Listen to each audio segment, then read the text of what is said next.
right, Industry 45 Giant TV with Mr. Rick Barker. How are you? What, 7 years ago, 6 years ago? No. Not that long ago? This is my fourth CMW. Okay, 4 years ago. We are at Canadian Music Week. And But if it makes the story more appealing to be 7. Right. So when we grew up together back in the 60s. When we were in grade school. Yes.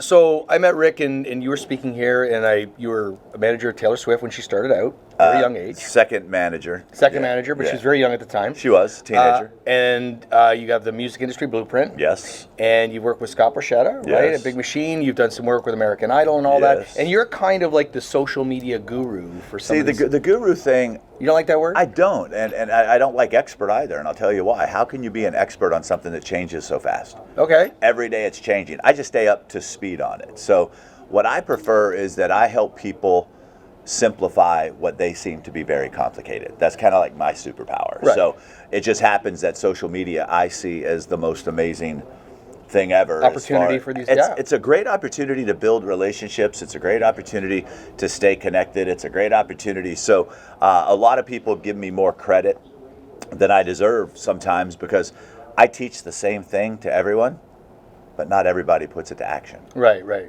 So those that are having success, I don't want to take credit for them because they had to do the work, but I take pride in knowing that they took something that I shared with them and did it. So when you started the Music Industry Blueprint, how long have you had that now? That was about 2013 is when the idea came about. I thought I was going to say 20 years ago. It's about 2013. So why did you come up with that concept? Because you felt that you could help artists? No, what happened is that there's no chamber of commerce for the music industry. It's kind of like a free-for-all. So what was happening in Nashville, where I live, is that all these dads and parents were showing up with their daughters, their teenage daughters, in sundresses and cowboy boots, thinking that was the magic formula. Right. All of a sudden, some really great people that were working at major labels and major publishing companies, when it all started to downsize, started opening up shop on their own. And what they thought is, hey, we can go pitch songs to radio. We could charge people to do the same kind of thing. So all these independent artists that were coming to town were now trying to go outspend the majors,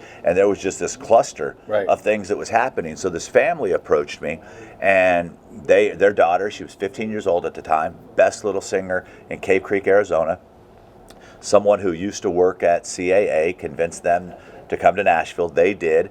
$350,000 later, they were no farther along than anyone else, because what was happening was that they were able to hire the same people that played on Taylor's records. They were able to hire the same video director that did Carrie Underwood's video. Yeah. They were able to hire the same promotion team that might have worked with Miranda Lambert but didn't work with Miranda Lambert anymore. And when they showed up, I was with Mike Dungan, who at the time was head of Capitol, and Scott. We were at the ACM Awards, and I'm like, I wish I found them, or they found me before. They spent $300,000. And then that's when Mike made a comment. He said, there's no chamber of commerce for the music business. Usually and it's a business. And when you start a business, you go to, here's the banks you use. Here's how you turn your electricity on. Here's, a real estate agent that helped. There was nothing like that. So I just started searching online. I went to YouTube, how to get a record deal, how to find a manager. And I saw that nothing was there, except things that were like 10, 15 years old. Right. Here's Clive Davis being interviewed,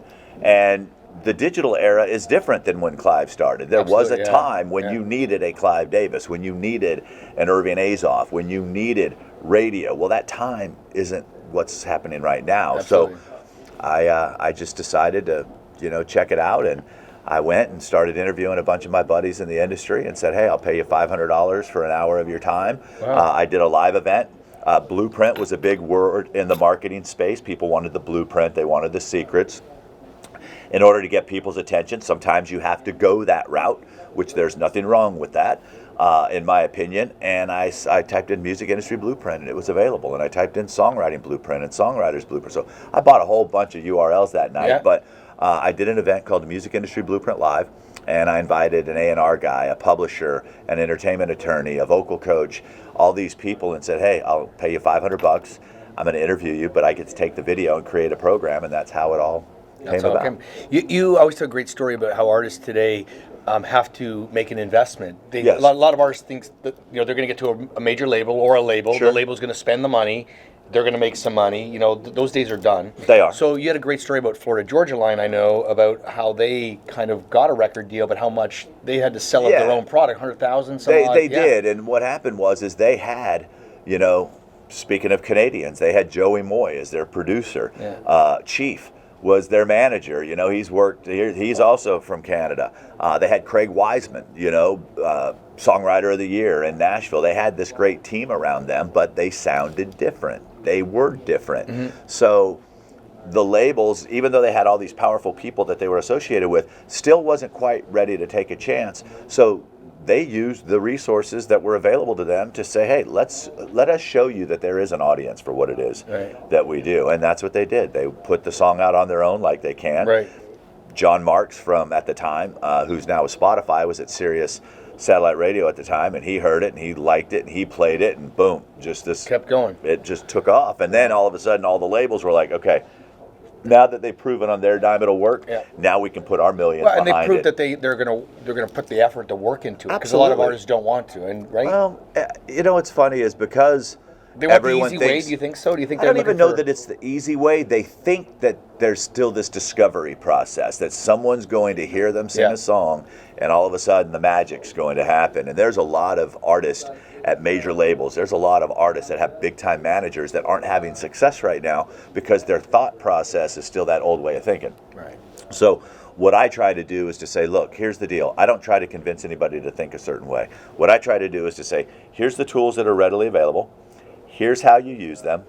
Go check it out for yourself. Because here's the thing. If the music sucks, I can't help them. Right. You know, it's like, let's get the music right first. Yeah. For You've whatever, always said that. Well, for whatever reason is, musicians, artists, for whatever reason, think that just because they can write a song that they should be professional. It's like thinking just because, you know what, I really like brain surgery, I'm going to start performing brain surgery tomorrow. No, there's this work that needs to get done, especially if you can operate on my brain, you know. It's like, but for whatever reason, musicians have been, I don't know where it came from, think that they can just kind of skip the process, or the process if you're from Canada. Right. So this is, if you want this to be a career, just like with anything, you have to put in the work in order to do it. If you want to be a top-notch vocalist, you need to work on your vocals every day. If you want to become a better songwriter, you need to work on your songs every day. Right. Performance, the same exact thing. It's like they do one song, and I think it's the television shows, honestly, that have given this false hope. But we only see what happens on TV. You don't see all that stuff. Where are those contestants from the 15 seasons of The Voice right now? Right. Because for television, it's great to pluck them from the fields of Montana and they win this It's a beautiful story. But in the reality, you're competing against people that have put in their 10,000 hours. Right. I know that he's a friend of yours, Rich Redmond, and mine as well, and he's that guy on the drumming side that has put in his time. He's gone to school. Yeah, he's been with Jason Aldean for 20 years, and yes, he does all of these things. But I don't know anybody who works harder than him and hasn't put, he's put in the time to find his success. I want to ask you about social media. Yes. You always speak a lot about social media and how important it is. So tell me some things that artists are not doing right. That you Showing up every day. That you see consistently. Showing up every day. Because what happens is this. It's like, so being that you're a business, in normal society, if they have this thing called SEO, search engine optimization. So if you're like best coffee shop in Canada, best music school, best place to buy a guitar, that's how people will type in for search engine optimization. Right. They're not typing in best alternative rock band from Canada, best da-da-da. They're not doing that for musicians. So discovery and SEO, search engine optimization, for the artist happens after discovery. So let's say they see you on a playlist. Let's say they see you on The Shot, or they see you on The Launch, or they see you on American Idol. What they're going to do at that point is they're going to search for you on their weapon of choice. And what I mean by that is that if they're a Facebook user, they're going to type your name into Facebook. If they're an Instagram user, they're going to type your name into Instagram. Too often, artists are like, I'm not big on my Facebook page, I'm only on Instagram. Okay, but it's not about you. It's not about where we hope they discover us. It's about where they actually discover you. So I want people to have a presence every day on these platforms. Now, you don't need to spend all day on these platforms. That's what I teach people. It's like, no, if you've got an hour in the morning and you take that time, you can cover yourself within that time. And if you don't have an hour for the customer service portion of your business, rethink whether you need to be in this business or not, because somebody with less talent is going to get that person. They're going to find that person. The breakfast, lunch, and dinner. Exactly. And the reason that I say that is because that's how we operate. Right. We'll check our socials in the morning. Then depending on your life, you may go to school. You may check it again at noon. You may check it when you get done later.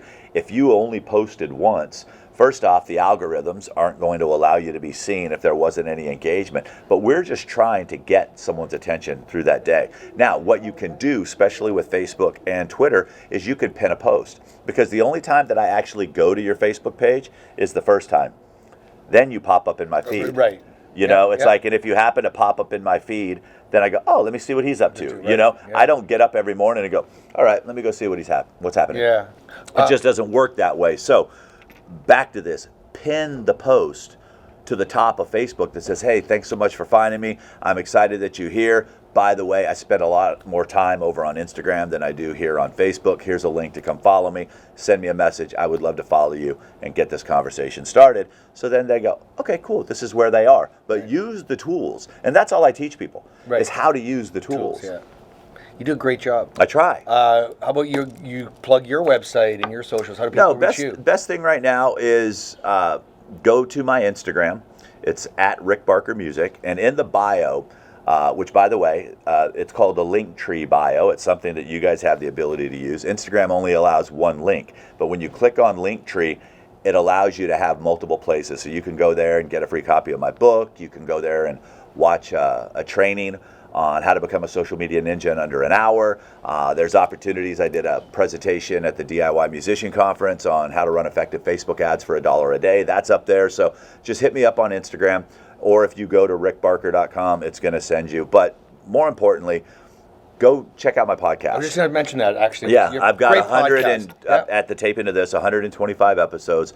A lot of cool stuff. Every week. Actually, the latest, every Monday and Thursday. But the last podcast that we did, I have no idea when this will tape, episode 125, was just a meetup I did here at CMW. And I just put the phone in the middle of the table, and 5 guys came, and we just had conversation and asked questions and stuff like that. It's Rick Barker. Make sure you check him out. Industry 45 Giant TV. Thanks for watching.